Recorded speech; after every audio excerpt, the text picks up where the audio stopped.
Kami dari kelompok 5. Saya Salsa Nurul Utami Siregar. Saya Ninda Al-Hasanah. Saya Suci Aristadli. Dan saya Dina Febrianti. Akan membahas mengenai sistem komunikasi masyarakat Batak Angkola. Selamat menyaksikan.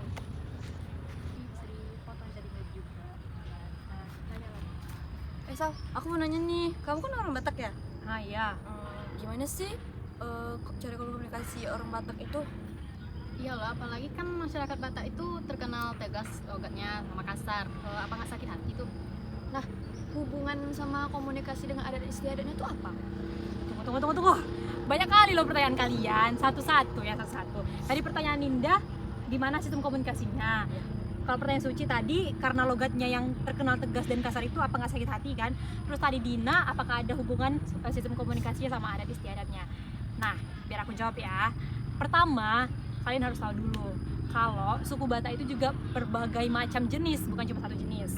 Ada Batak Toba, Batak Karo, Batak Mandailing, Batak Angkola, dan lain sebagainya. Terus Salsa Batak apa?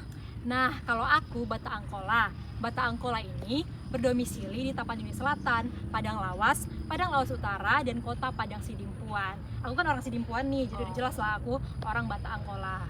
Terus, dalam pemakaian bahasa, suku Batak yang beragam jenis ini juga memiliki kesamaan dan perbedaan. Aku kasih 3 perumpamaan ya nih. Kalau misalnya Batak Angkola itu, dia logatnya lebih halus dibandingkan Batak Toba. Tapi Batak Angkola lebih tegas dibandingkan Batak Mandailing logatnya. Jadi ya setiap Batak tuh juga punya logat yang berbeda-beda. Kalau dari segi kata-kata sih, kata-kata, pemakaian kalimat ada persamaan dan perbedaan juga. Contohnya antara masyarakat Batak Angkola dan Batak Mandailing ya. Ini di sini pemakaian kata daun ubi ya, contoh kalimatnya. Daun ubi itu di Batak Angkola bulung gadung, dan di Batak Mandailing juga sama, bulung gadung juga. Sedangkan kata yang berbeda itu contohnya korek api. Kalau di Batak Angkola korek api itu ya tetap korek api, tapi kalau di Batak Mandailing itu kayak api. Jadi kan ya memang ada persamaannya, ada perbedaannya ya, namanya satu rumpun gitu kan, satunya sama Batak, jelas ada perbedaan dan persamaannya juga. Terus bahasa Batak Angkola yang paling ketara nih perbedaannya sama ya tentunya sama bahasa Indonesia ya. Misalnya kayak gini nih, kalau misalnya di Pekanbaru inilah contohnya ya, bilang lau itu ya lau kan, misalnya kamu makan ya launya apa gitu kan. Kalau kami di Batak Angkola sana bilangnya gulai. Kalau di sini kan lau ya, ada ikan sambal, ayam geprek. Kalau di sana gulai itu apapun masakannya udah ya termasuk gulai aja, mau itu ayam geprek, cumi goreng ataupun telur dadar itu tetap gulai disebutnya. Nah, salah satu contoh kalimatnya itu gini. Kalau dalam bahasa Indonesia kan, kamu lagi makan ya, launya apa? Kelihatannya enak, boleh aku minta sedikit gitu. Kalau dalam bahasa Batak Angkola, namangan dohoi, ada gulemu, tabo de wida.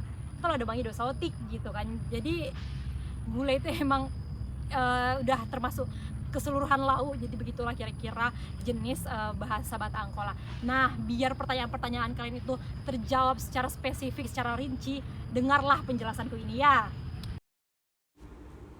Etnis Batak Angkola juga menggunakan pepatah sebagai salah satu genre berbahasa atau berkomunikasi yang digunakan untuk mematahkan atau menghentikan pembicaraan orang lain. Pepatah pada umumnya mengandung nasihat dari seseorang kepada orang lain. Contoh pepatah dalam bahasa Batak Angkola, yang pertama, Nitoktok saong markiro udan.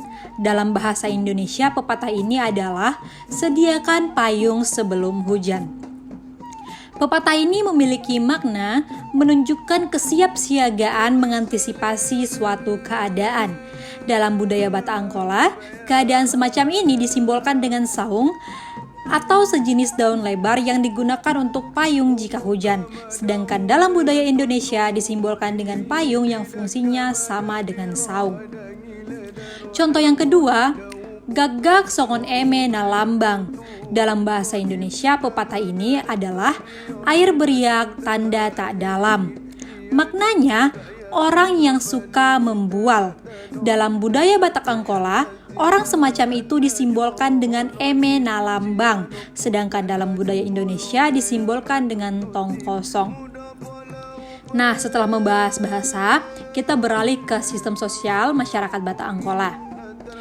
Masyarakat Bata Angkola menganut sistem sosial Dalihan Natolu.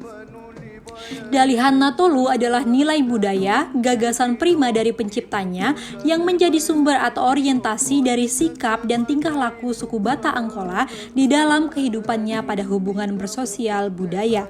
Dalam hubungan sosial budaya, Dalihan Natolu tersebut adalah sistem kemasyarakatan Bata atau dalam hubungan lebih khusus disebut sistem kekerabatan. Dalihan Natolu dianalogikan dengan 3 tungku yang biasanya batu dipakai untuk menyangga periuk atau kuali ketika sedang memasak, dan jarak antara ketiga batu tersebut sama sehingga ketiganya dapat menyangga secara kokoh alat memasak di atasnya. Titik tumpu periuk atau kuali berada pada ketiga tungku secara bersama-sama dan mendapat tekanan berat yang sama atau sebagai kerja bersama. Karena itu, Dalihan Natolu disimbolkan dengan 3 tungku bertujuan untuk menunjukkan kesamaan peran, kewajiban, dan hak dari ketiga unsur tersebut di setiap aktivitas. Sebagai sistem kekerabatan, Dalihan Natolu dijadikan pedoman berkomunikasi, yaitu berbahasa dan bertutur, bertindak dan menyelesaikan masalah sosial. Dan dalam keyakinan keagamaan juga menjadi norma kehidupan. Dalam kehidupan sehari-hari terjadi interaksi interpendensi antara adat dan agama baik disadari maupun tidak. Dalam pelaksanaan prinsip Dalihan Natolu dijadikan panutan dalam kehidupan sehari-hari. Dan sistem Dalihan Natolu ini lebih sering digunakan dalam upacara horja, baik upacara Siriaon yang meliputi upacara perkawinan dan kelahiran, dan upacara Silulutan yang meliputi peristiwa kematian dan musibah. Ada 2 nilai yang dijunjung tinggi oleh orang Bata Angkola. Satu sisi ia tetap memegang adat istiadat, namun di sisi lain tetap mematuhi ajaran-ajaran syariat Islam. Unsur Dalihan Natolu tersebut adalah Mora, Kahanggi, dan anak boru. Mora adalah seluruh keluarga pihak istri, Kahanggi adalah keluarga teman semarga, dan anak boru adalah seluruh kelompok pengambil istri. Setelah sistem sosial, kita beralih ke sistem komunikasi nonverbal masyarakat Bata Angkola. Etnis Bata Angkola mengenal 2 istilah dalam membuat acara, yaitu Siriaon atau kebahagiaan dan Siluluton atau duka kematian. Pernikahan yang disebut juga dengan Pabagas Boru merupakan salah satu acara Siriaon, di mana dalam etnis Angkola Pabagas Boru mempunyai struktur atau tahap yang harus dilakukan guna mensahkan pernikahan secara adat. Di sini kita akan membahas Pabagas Boru atau pernikahan sebagai sistem komunikasi masyarakat Bata Angkola secara nonverbal. Dalam Pabagas Boru ada yang disebut dengan Indahan Tukus Pasairobu. Indahan Tukus Pasairobu yang akan kita bahas adalah makanan yang secara khusus diberikan oleh orang tua kepada anaknya dalam acara pernikahan. Indahan Tukus Pasairobu diserahkan oleh keluarga pengantin perempuan kepada pihak keluarga pengantin laki-laki. Makanan ini biasanya diberikan kepada pengantin pada saat akan pergi meninggalkan rumah orang tuanya. Makanan ini dibawa ke rumah pengantin laki-laki sebagai tanda penyelesaian adat terakhir dari orang tua pengantin perempuan. Tujuannya agar hilang segala mara bahaya di darat, di laut, dan di awang-awang. Dalam membuat Indahan Tukus Pasairobu tidaklah sembarangan, melainkan terdapat berbagai ketentuan-ketentuan dalam membuatnya. Adapun bahan-bahan yang digunakan untuk membuat Indahan Tukus Pasairobu adalah indahan sebagai bahan dasarnya. Indahan adalah nasi, manuk adalah ayam, ikan, udang, pirani manuk yaitu telur ayam, bulung nisimarata atau daun singkong, sira atau garam. Selain bahan makanan, terdapat juga bahan yang lain untuk membungkus Indahan Tukus Pasairobu, yaitu bulung nipisang atau daun pisang, dan abit batak atau kain batak, serta tali plastik untuk mengikat makanannya. Tali plastik ini merupakan pengganti bayon atau sejenis daun pandan. Hal ini terjadi karena tumbuhan ini sekarang susah untuk ditemukan. Tali plastik digunakan sebagai pengikat indahan tukus sudah berlangsung kurang lebih 20 tahun terakhir. Selain itu, bahan yang digunakan adalah bulung niburangir atau daun sirih yang diisi dengan pining atau buah pining dan gambir yang dibungkus bulat berjumlah 7 buah diikatkan pada makanan indahan tukus Pasayarobu.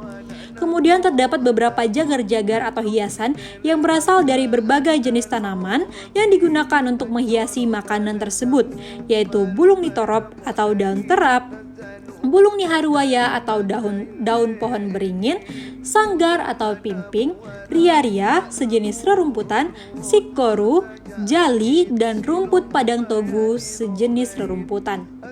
Daerah Angkola merupakan wilayah pegunungan sehingga bahan-bahan yang digunakan dalam indahan tukus Pasayarobu adalah bahan-bahan yang mudah didapatkan. Meskipun terdapat bahan yang tidak digunakan lagi karena sudah mulai sulit ditemukan seperti bayon atau sejenis daun pandan. Semua bahan-bahan indahan tukus mengandung makna simbolik tersendiri.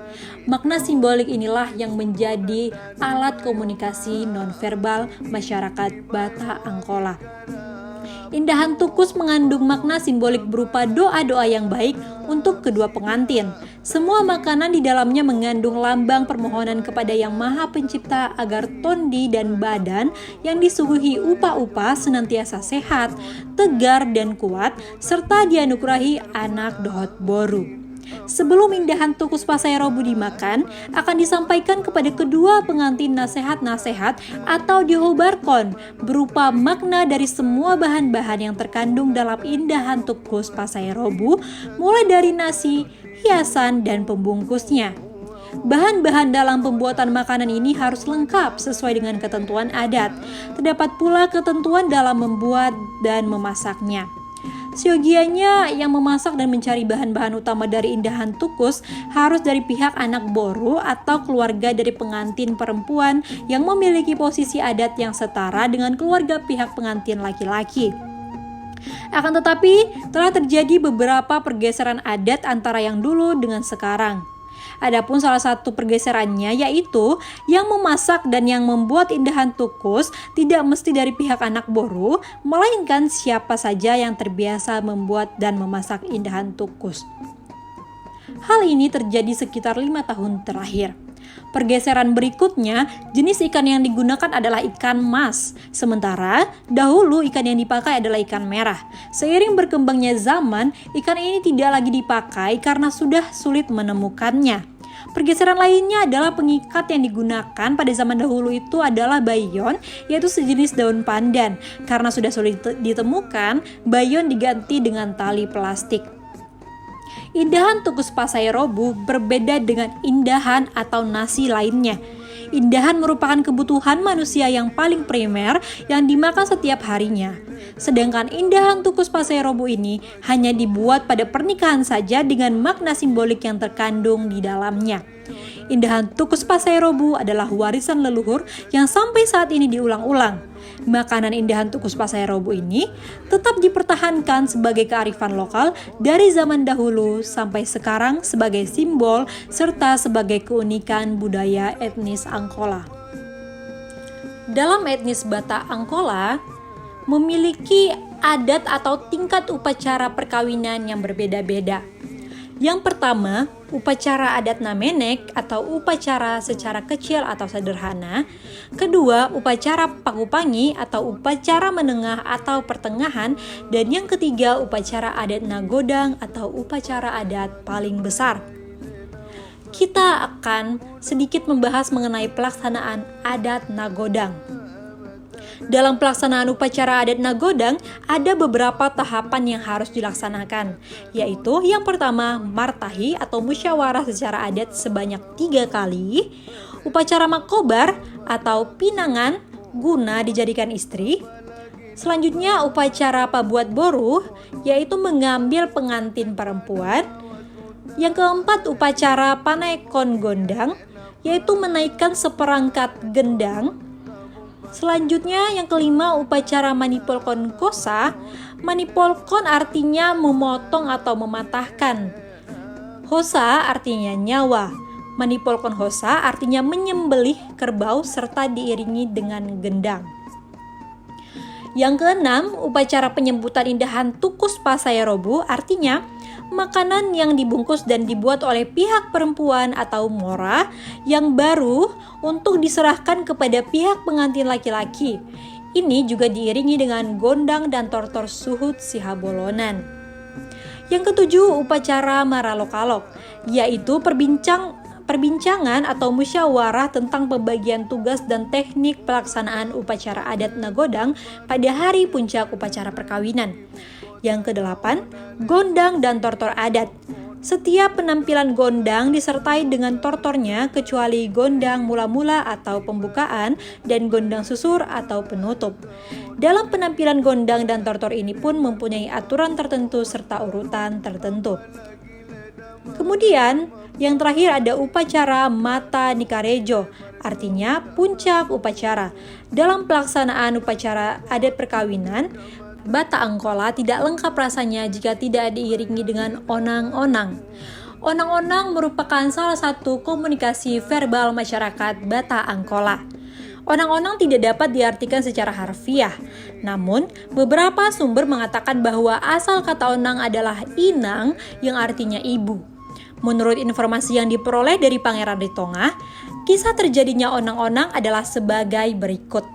Pada suatu ketika, ada seorang yang sedang merantau dan sedang mendapatkan suatu kesusahan. Ia ingin pulang tetapi biaya tidak ada, sedangkan kerinduan hatinya tidak tertahan lagi. Pada saat itu, kerinduan itu muncul. Yang diingatnya adalah orang yang dikasihinya, yaitu ibu dan kekasihnya. Untuk melepaskan kerinduannya itu, ia cetuskan lewat suatu nyanyian dengan kata onang-onang. Dengan demikian, mulanya onang-onang adalah suatu pencetusan perasaan kerinduan hati terhadap yang dikasihinya, yaitu ibu dan kekasihnya. Onang-onang juga berisikan syair-syair yang merupakan penjelasan maksud upacara yang ditujukan kepada kerabat yang hadir. Apabila ditinjau dari kata yang terdapat pada bagian ini, maka paronang-onang berperan sebagai penyambung lidah panortor atau suhut sihabolonan guna menjelaskan maksud dari upacara tersebut. Sehingga dari isi bagian ini, orang dapat lebih banyak mengetahui tentang maksud upacara yang sedang dilaksanakan. Paronang-onang dalam menyampaikan penjelasan tersebut sudah tentu akan menyesuaikan syairnya dengan upacara yang sedang dilaksanakan. Misalnya, dalam upacara perkawinan, paronang-onang akan menjelaskan bahwa pelaksanaan upacara itu adalah untuk menyambut menantu perempuan mereka. Dalam penjelasan tersebut, paronang-onang akan menceritakan marga apa, anak nomor berapa, dan tempat tinggalnya di mana. Isi bagian syair ini selalu ditampilkan pada setiap onang-onang. Di bawah ini adalah contoh dari onang-onang dari gondang suhut sihabolonan dan gondang suhut inatta soripada. Selanjutnya, peran onang-onang sebagai pujian. Bagian syair yang berisikan kata-kata pujian juga terdapat pada nyanyian onang-onang.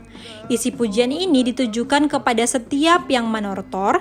Dalam penyampaian pujian tersebut, paronang-onang selalu memperhatikan kedudukan si panortor, baik dalam peradatan, dalam pekerjaan, ataupun dalam kehidupan sehari-hari. Sama dengan menceritakan latar belakang panortor, paronang-onang selalu memberikan pujian mengenai hal-hal yang baik saja. Jika suhut inatta soripada yang manortor misalnya, maka paronang-onang akan memberikan pujian tentang kebijaksanaan sebagai istri atau kepandaiannya dalam mendidik anak. Jika mora yang manortor, maka isi pujiannya akan mengenai kesediaan mora dalam memberikan berkat dan kesediaan mora dalam menghadiri upacara tersebut. Begitu pula kalau anak boru yang manortor, maka kata pujian yang diberikan akan mengenai kerajinan mereka dalam membantu pelaksanaan pekerjaan di pesta tersebut. Di bawah ini merupakan contoh onang-onangnya. Selanjutnya, peran onang-onang sebagai nasihat. Dalam nyanyian onang-onang terdapat juga bagian yang berisikan nasihat. Nasihat ini ditujukan kepada pihak panortor. Isi nasihat yang disampaikan para onang-onang tentu saja harus disesuaikan dengan kedudukan yang manortor. Misalnya, jika pihak suhud yang manortor, isi nasihat yang disampaikan padanya adalah untuk mengingatkan pihak suhud agar tidak lupa mengucapkan syukur kepada Tuhan atas terlaksananya upacara tersebut. Jika pengantin atau namora pule yang menortor, maka isi nasihat yang diberikan ialah untuk hidup seia sekata, sepenanggungan baik dalam suasana duka maupun suka. Contohnya adalah di bawah ini. Dan yang terakhir, peran onang-onang sebagai doa. Dalam nyanyian onang-onang terdapat juga bagian yang berisikan doa untuk meminta perlindungan kepada Tuhan, meminta agar diberi umur yang panjang, diberikan kesehatan, dan meminta rezeki yang baik dalam kehidupannya. Bagian doa ini ditampilkan pada setiap penampilan gondang, ditujukan kepada setiap panortor dan kepada kerabat yang hadir. Dalam penyampaian doa ini, kadang-kadang para onang-onang berperan sebagai wakil dari yang manortor dalam meminta perlindungan kepada Tuhan. Kadang-kadang ia berperan sebagai wakil dari seluruh kerabat yang hadir, yakni pada waktu menyampaikan doa yang ditujukan pada pihak suhud Sihabolonan dan kedua pengantin. Di bawah ini adalah contoh dari onang-onang sebagai doa. Tue. Oh gitu.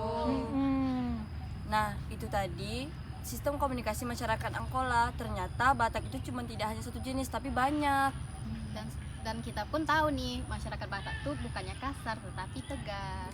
Nah, untuk pemikiran buruk tentang masyarakat Batak Angkola itu sebaiknya dihilangkan ya. Lebih baik kita mempelajari budayanya terlebih dahulu. Betul teman-teman. Jadi sekian pemaparan mengenai sistem komunikasi masyarakat Batak Angkola. Kami dari kelompok 5 pamit undur diri. Terima kasih.